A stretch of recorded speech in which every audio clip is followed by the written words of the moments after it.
Hello, my name's James. I'm a portrait photographer from Portsmouth in the UK. You've probably not heard of me, and I welcome you to this, our latest video, looking at portfolio reviews. And we're joined this week by the kind submissions of Tony Ham, a photographer down there in East Sussex in the southeast of England.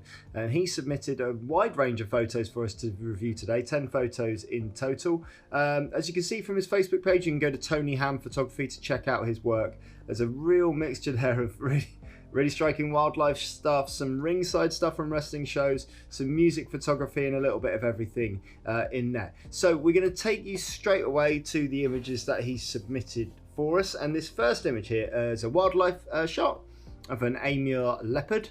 I assume I've got the pronunciation correct there, I'm not sure.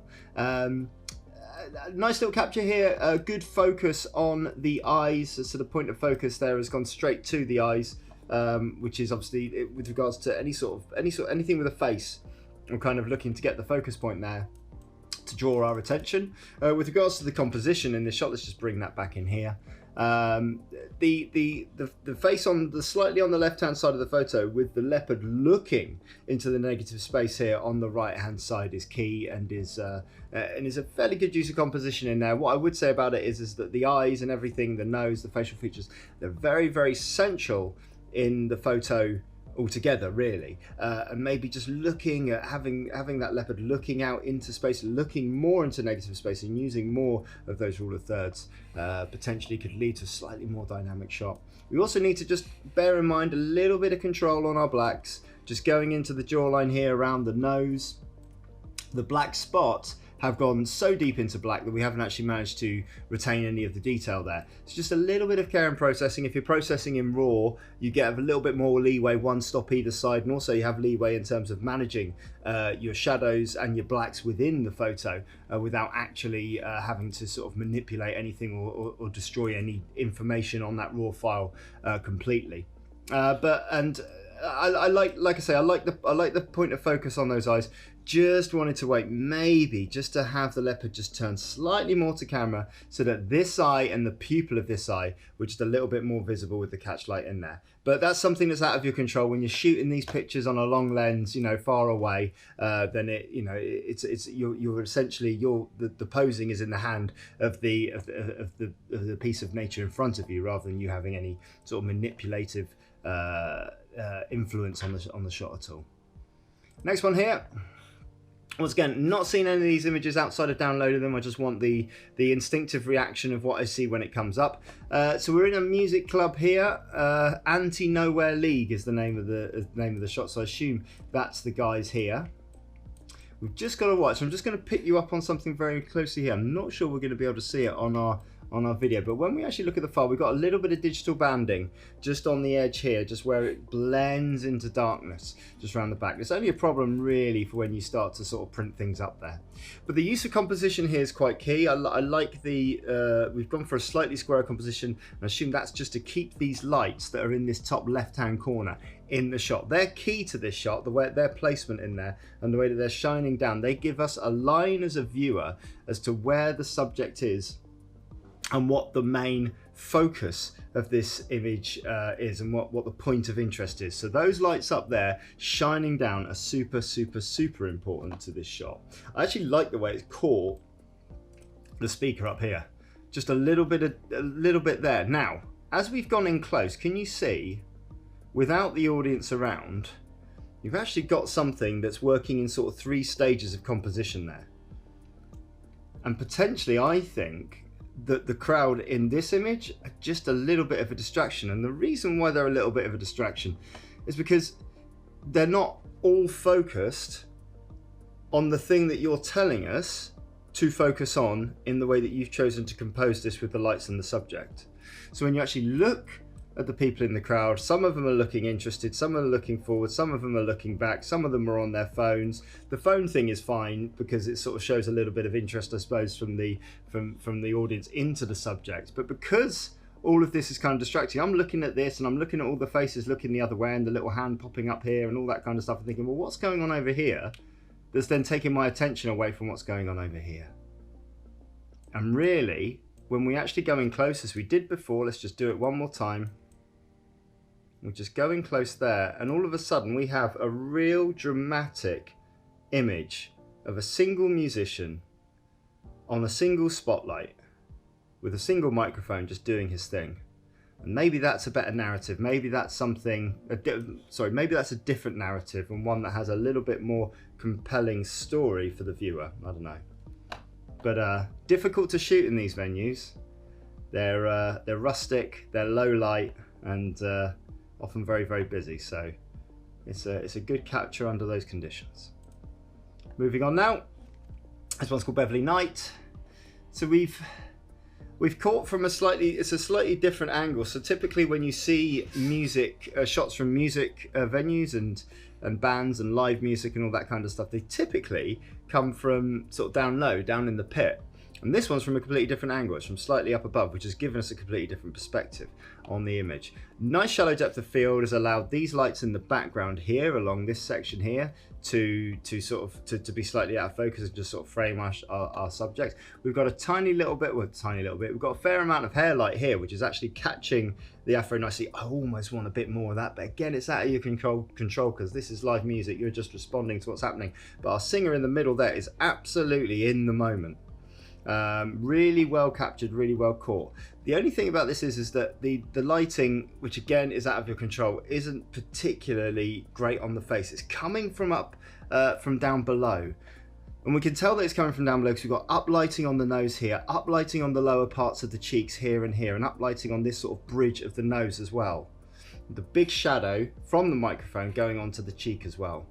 It's very, very soft as well. It's not pin sharp. Now, I assume this is because we're working inside, we're working in low light conditions, we're working on high ISOs, but we're also having to work on reasonably slow shutter speeds, which when a musical act is actually in the throes of a big part of a song, there's a lot of movement.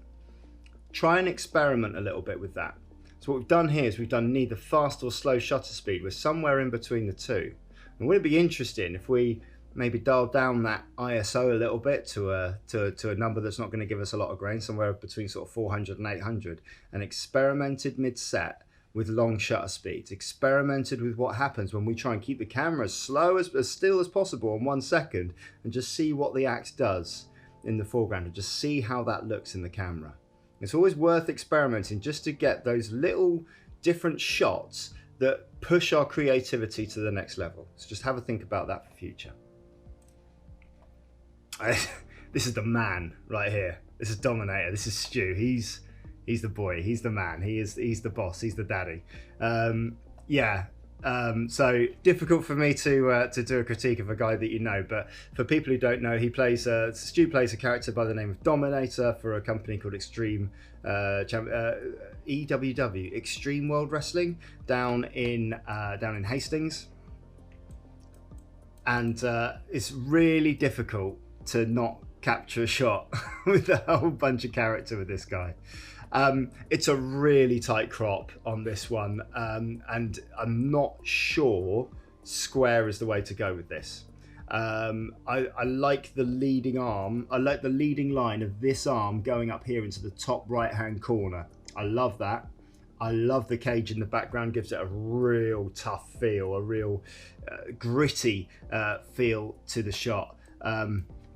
And I like this moment. It's not typical when you're confronted with a guy with a big beard and huge muscles and tattoos and all, blood, sweat and tears and all that kind of thing. The instinctive thing, and I've done this particularly with Stu in the past, is just to get aggression and to get things going out on there. But what we've actually got here is a moment of contemplation, and something a little bit different, just that look off into the camera. Similar with the cheetah. It's funny how we've got a bit of mirroring here. This back eye over here, just blocked by the nose. Okay, just as it was in the cheetah, we just blocked that eye out because the head wasn't quite turned enough. So maybe a fraction later or a fraction earlier, we might have captured that. The little square up here is a little distracting. The little corner just knocked off here in the top left-hand corner, just a little bit distracting. But other than that, yeah, difficult conditions and a gritty portrait there. Okay, now we're going into. Now we're going heavily into wildlife territory, and there's multitudes of reading and viewing you can do on these African safari style shots. It's particularly with elephants and elephant calves. Elephants just lend themselves so perfectly to high highlight photography. So what I mean by that is like direct sunlight photography. Direct sunlight is sometimes one of the hardest conditions to work with, but also it's also one of the most rewarding, because with what you get with direct sunlight is super deep dark shadows and super bright highlights. Now in this instance we've managed to capture some of the detail on the trunk here. The actual nestling in of the calf underneath is really adorable. It's beautiful. My personal gut instinct on this one is twofold. Firstly, a black and white conversion, and work on getting some of those blacks a little deeper in there, working on that contrast and just creating real texture in that. My second one is to go even more abstract on it, to go an even tighter crop around it, and just have something that makes the viewer do a little bit of work to work out what it is. And that way it's more rewarding. And I think there's a lot of dead space in here. We're cropped just into that adult's trunk just a little bit. If we were bang on the half maybe, and just down just a little bit from the top, and we've got beautiful detail in and around the baby calf's eye, and we've got the eye here with the eyelashes on top of the adult, then we're creating a bit of a puzzle and something for the viewer to work out, and a different take on this sort of portraiture of elephants, which has been done a lot with wildlife photographers in the past, and you're trying to put your own spin on it. So just have a look at that. Grace and Dawn, this one, well, it's stories here. Here's a story of ringside photography, and the story is told here. The story of a victor over a fallen a loser here, I suppose, in the form of whoever he's got his foot on, just here. We can tell this image has been taken in low light. As soon as we start to go a little bit close in here, we start to see some of the digital grain, and with digital grain shot at high ISOs, we start to see sort of greens and reds just coming into the pixels. Not particularly nice grain, but you'll see it in the background here. Can you see it just up there? Just these sort of greens and reds, and that means you're shooting at high ISOs that the camera's really struggling with. Beautiful connection with our victor, with Grayson, down to the photographer, and that comes from a relationship with the photographer and the wrestlers. In these wrestling shows, it's very important as a photographer not to overly intrude yourself on anything that's going on, but certainly build up some sort of rapport with the wrestlers so that they know that you're working ringside and they want really good photos. And this, the victor and the loser, is an image that tells a story. It's an image that a wrestler is desperately going to want to promote himself, not only to his social media followings, but also to other promoters to get more bookings. The crowd look generally annoyed in the background. I would maybe look at darkening them down. I like the way that the crowd are darkened at the top. Maybe just work at darkening them down, because this little area just down here, just to the left of the foot, is just very bright, and it's just slightly distracting away. Next one, Killing Joke. Oh, there's oh god, what a character! Goodness me, that's a lovely shot. There's obviously a lot of blue in there. Have a play. If you're shooting in RAW again, have a play with your white balance slider and just slide it up and down. Just have a look at what that does to your image, and just see if there's anything sort of else in there, because some of these blues, if you were to print this image, particularly if you look around the hand, you're going to find a lot of these blues are going to be blocky. They're going to be falling out of gamut. They're not going to print particularly well. This is really a lovely composition though. Look at the shape from the knee going up to the face around here, and then a little triangle in here being created by the hands. It's actually a really nice composition, really simple composition. I think we can maybe just nudge this crop up just a little bit to not have quite so much leg. Do we want this face down at the bottom left down here or not? I don't know. It's in there. It's been kept in there for a reason by the photographer. I think it looks disembodied. I'm not entirely sure. For me, I'm not entirely sure it's adding to the picture. But if the photographer's kept it in there for a reason to help add the drama, then we have to respect that, I think, and see it as part of the narrative. But what a character, and what a lovely, simple moment in live music court. Really lovely there. Well, who doesn't like a baby big cat? No one, mate. So if you've ever been a cat owner, you'll recognise this sort of playful, this playful look and this playful pose as well. It's really good connection. It's obviously, I'd say obviously it's taken, I would guess, in some sort of safari park, some sort of zoo, because you don't have lions just, walking around the streets, do you? but what timing, and I can't imagine how long you were there waiting for this and observing this and just seeing this, and to get no distractions in the foreground, and also a unity of colour throughout the picture. When we look at the background, the whole thing's in almost monochromatic, this one, in terms of the fact that all the colours are on one very specific plane here. But I commend you for the look into the camera. Maybe I just want to see a bit more of that paw that we're clinging onto there. It's just cropped through the paw, sadly. And I think maybe just a bit more of there, just to show what we're clinging onto, who we're clinging onto, and what's going on there. Run a bit of a dodge over those eyes. Just get those highlights, those catch lights in the eyes just a little bit more, maybe, especially in this darker one down here, just to bring them out just a little bit. But good use of your lens choice, and a lovely, lovely, lovely little moment. Really lovely.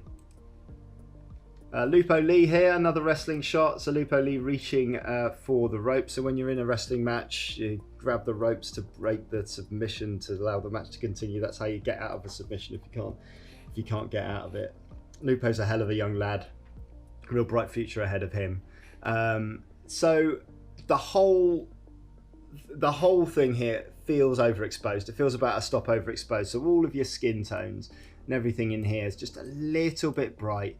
The reds in the ear here, and the highlights on the hair, on the forehead, and the highlights down here, and particularly the highlights in the face down here. We're just starting to lose a little detail in here. Just says to me that we're just a little bit overexposed, and if we were a little bit underexposed here, we could darken down the background and really separate these guys out from the scene around them, so that they're isolated, so that we're really getting that. The point at which we've captured this, we've done well to maintain the focus in the faces behind and not drag it onto this hand that's reaching out towards us as a photographer. What I would say is I don't like that thumb over the mouth. I just want that hand down, and if it was just down a couple more inches, and again, I know you can't pose, but if it was just down a couple more inches, we would see the whole face behind. And really, you can get this. If they're aware that you're there at ringside, they will look at you as they're reaching for that rope, and it's happened to me on a number of occasions. So they make for the best shots. So be patient with the shot. Let them sit in this submission for a bit. Be patient, but just stay there. Sometimes you could just pop your head up just over the lens, really, just as you're waiting for them to sort of come towards you. Don't make a big thing of it. Don't impact on anything around you, because it's not about us as ringside photographers. We should barely be noticed, really. But if you can just make them aware that you're there, you will get that look into the camera. What I really, really like about this one is this little look here. Done really well to look over, and that look of frustration and that look of wanting to get the submission is really, really key to the success of this shot. And our last image here is entitled The Damned. Hell of a lot of colour in this shot. Nice moment again. I like the use of the profile in this image. I think it's really striking. I think it works. And I think actually the colours, the choice of the stage lighting to choose these colours has kind of worked. I think that the green's a bit jarring, and if anything, the green could be toned down. I don't mind it on the pants so much down here, but when it starts getting into the teeth around here and underneath the jawline, not so keen. Just started to lose a little bit of highlight detail there, just underneath the jawline. But the use of rim lighting, the use of trying to position ourselves as a photographer, I assume in very, very difficult space, Tony, just behind that main spotlight, behind our model, behind our artist, which has allowed for this real blaze of colour behind him, is really, really striking. And it's certainly a shot that is showing off, because you're trying to do two things in these shots. You're trying to capture moments that show the band or the artist off in their best light, but you're also doing things that are going to show off the venue in their best light as well. And I think if you were to show this to the venue or to any other sort of small venues around you, say, well, this is what I've done in sort of these places, then it shows them off in a good light. You're more likely to get bookings that way. Not mad keen on the shadow from the microphone onto the face. I just think there could be more done with that there. Not more done with that there, but it's just an unfortunate way that shadow has sort of fallen on the face, sadly, which I think has just obliterated what was otherwise like a really, really lovely moment there, and sort of like, yeah, really, really well captured. So thanks very much, Tony. Thanks for sending in your images. You can go back and check out some of our past catalogue of other portfolio reviews if you wish to see more. You can like and subscribe to the channel. If you're a photographer who's looking to have a portfolio review, you can do so by emailing me portraitofawrestler@gmail.com. y2jimbob.com. If you want to follow us, you can do. It's y2jimbob on the Instagram and the Twitter. It's portrait of a wrestler everywhere else. And as ever, all the very best.